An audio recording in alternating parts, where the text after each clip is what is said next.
आज आपण बनवणार आहोत ताकाची कढी। त्याच्याकरता मी ताक घेतलेला आहे।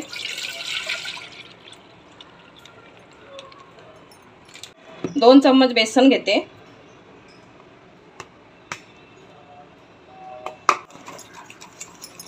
छान प्रकारे बेसन मिक्स करून घेऊ।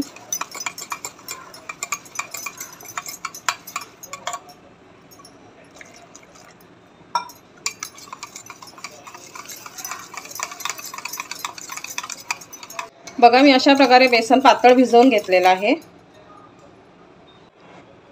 भिजवलेलं बेसन आपण ताकात टाकून देऊया। परत एकदा छान प्रकारे मिक्स करून घेऊ। कढीला लागणारे साहित्य 7 ते 8 मिरच्या घेतलेल्या आहेत।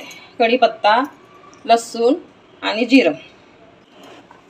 लसूण, जिरं आणि मिरची आपण खलबत्त्यात चेचून घेऊया।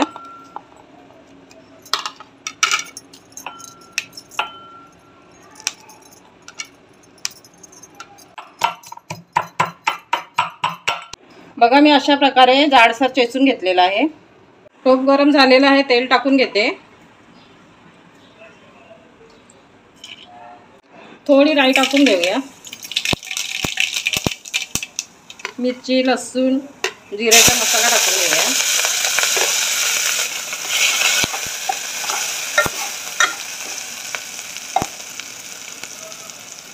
कढीपत्ता टाकून घेऊ।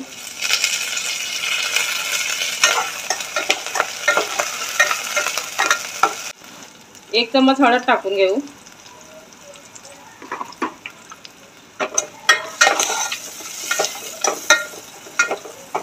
चवीनुसार मीठ टाकून घेऊया। छान प्रकारे मिक्स करून ताक आणि बेसन आपण मिक्स केलेलं होतं ते टाकून देऊया।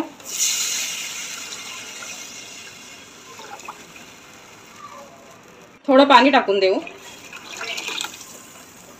बघा कढीला उकळी आलेली आहे। 10 मिनिटं आपण कढी शिजवून घेऊ। 10 मिनिटं झालेले आहे, आपली कढी शिजलेली आहे। आता आपण कोथिंबीर टाकून देऊया। आपली कढी खाण्याकरता तयार आहे।